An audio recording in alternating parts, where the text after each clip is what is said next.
Hello to everybody out there in this great big world. This is your brother Dana, and I'm coming to you from the city of Atlanta. This video, family, is a vision I believe the Most High Yah gave me about into the third year of President Trump's presidency. And we know in that last year, the two opposing candidates begin to debate each other as we're preparing to vote for a new term.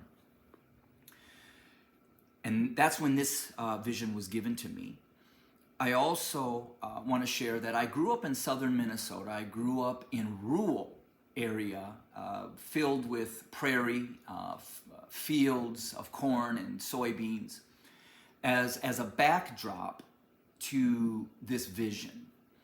And this vision began with myself and a cousin of mine walking in the prairie of Minnesota. And the grass was kind of tall and there was really no path. And as we were walking, we were looking around and just marveling at the sky and the grass and the trees. And then I remember seeing some wildlife, specifically a deer.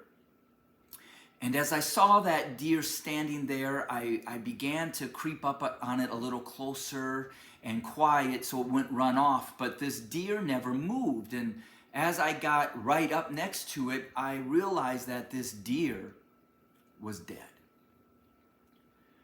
But there was no sign of trauma. There was no blood. There was no decay. There was no smell. It was like the deer just froze. And I told my cousin to come over to look at this. And as she came over, both of us were looking around and we began to see other wildlife, but lots of deer standing all around or sitting, all dead. And so as we kept on walking, we decided to go over to this little dock by this lake. And as we walked over there, I looked up into the trees and it was filled with birds. But they too were dead. And we got to this lake and we looked into the blue waters and we saw fish. And they too were all dead. None of these animals were decaying or smelling or rotting. There was no flies. It was as if they just froze at whatever point they were at. Some were laying, some were running, some were standing.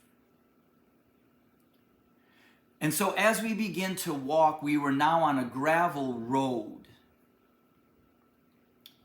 And as we were walking down this gravel road, I began to see cattle sitting on the side. And see, in southern Minnesota, if a farmer lost a cow or some animal, they would call the rendering truck. And so they would take that animal out to the road that met their driveway, and they would place that animal, that deceased animal there. And yes, there would be smell, yes, there would be flies, but the rendering truck would come and carry it off and process it into whatever we were told they make it into glue.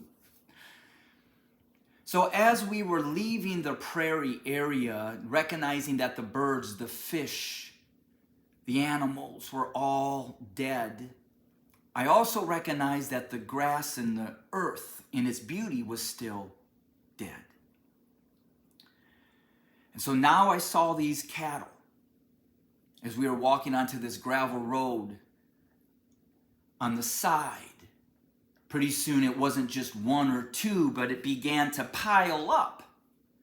And at that point, the road was even a little more busy. It was now a tarred road, and so there was ditches. And as I looked, the ditches were filled and layered high, 8, 10, 12 feet high with dead cattle. Well, at that point, we had to watch the road because there were cars and we wanted to get to the other side of the road. But then when I looked over through the ditch, I began to see a young man come running towards me.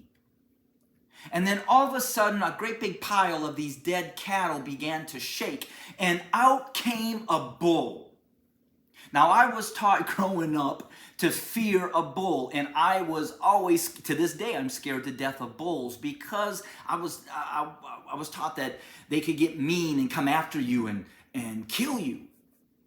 And so when I saw this bull, huge bull, and it had long horns, it was like a Texan longhorn, and in southern Minnesota, maybe one or two farmers might have one just for show, but you don't see those kind of cattle in southern Minnesota. You see more Holsteins and Jerseys. But out came this bull. And this bull began to run at me and my cousin. And so I directed my cousin to go. The bull is coming. And while I'm watching this bull come after me, I'm also trying to navigate the traffic to get on the other side. But then when this young man came, this bull turned and looked at him. This young man looked at me and he stopped dead in his tracks because a little distance in front of me in the ditch was an old white man with a long gray beard that was standing behind what I would describe as like a kissing booth, where it had above the sign and it came down, and then you would walk up to it, and it could be even like a lemonade stand. And this old man was standing behind this booth. This young man no longer was coming after me, but turned around and ran and stood in front of this old man. And it was at that point when the bull had stopped chasing me and looked at this young man and ran after him. And the last sight I had of both of them was this bull mounting this young man like a bull would mount a cow in the process of pregnancy. By this time I had reached a small town such as that which I grew up, about 4,000 people, that had one straight 2 blocks of the downtown with the old stores. And finally I'd gotten to this town. And I knew there must be some type of celebration they are waiting for, because as I got there in front of the stores, there were all kinds of white people. They were sitting in their lawn chairs. Some of the kids and the younger adults were sitting on blankets on the curb, and they were holding flags. They were wearing red, white, and blue hats. The flags, they were wearing flags on their shirts, and some of them had blue shorts and red shirts. They were waiting for a parade to celebrate. But they too were dead. Every single one, and even as I share right now, I see this older lady with white curly hair holding a flag, sitting in a lawn chair, those old lawn chairs that were weaved together, sitting there with a flag, dead. And I believe I'm coming to realize that there's a lot packed in that vision. The land is going to die as we now begin to see it happening. The livestock, which represented food, as we already seen, are dying. But see, what was that bull? Yes, it had the face of Trump, but it was a representation of the beast, the bull. White America, democracy, Christianity. And what I've come to realize, even just as last night, that old man represented the old white supremacist Christian ways. And this young man that was coming out and running in down to the ditch towards me, could possibly have been those of you, my white evangelical family members, that are hearing the things the Most High Yah has me speak about the racism and the white supremacy and the injustices that we have done to our black brothers and sisters and our Native American Indians in this land. That you're hearing it and you know it's right and you're coming towards the truth. But when you look back, you return to your vomit. You return to the old man, to only then be humiliated and impregnated with the white supremacy, the evil once again. The parade, I know they were waiting for President Trump to win his second term.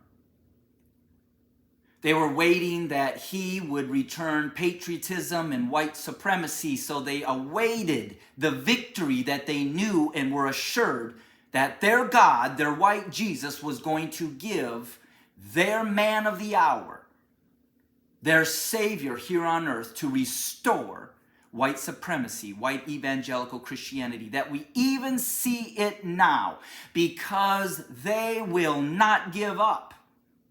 They believe, even in Texas, I guess they are reinstating prayer. They, my white evangelical family members, are believing that if they abolish abortion and they put their white Christian prayers back in the school, and they're going to abolish male homosexual marriages, they believe that if they get all this stuff together,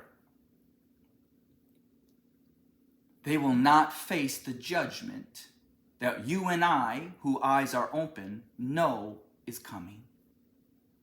And that is why I know the Most High Yah, the true God, is allowing my white family members, evangelicals, to have these so-called victories amongst their own evil government, thinking that will turn away the wrath of God that they do know is coming when they see COVID and they see the shortage of food and baby formula and the civil unrest and the rise up of the power of you, my black brothers and sisters.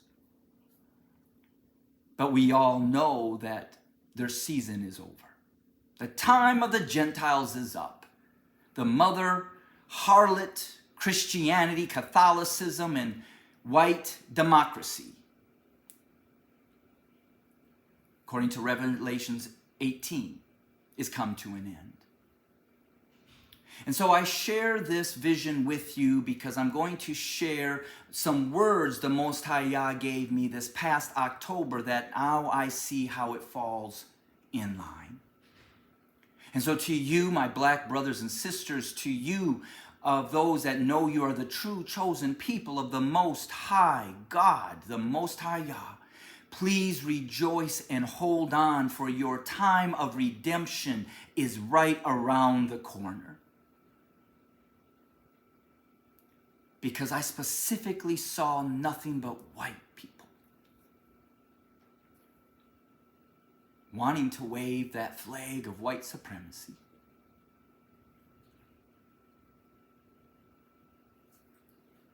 To him who have an ear to hear. And I pray that this is from the Most High Yah, to be used for his glory as we prepare for this transition. To you, shalom.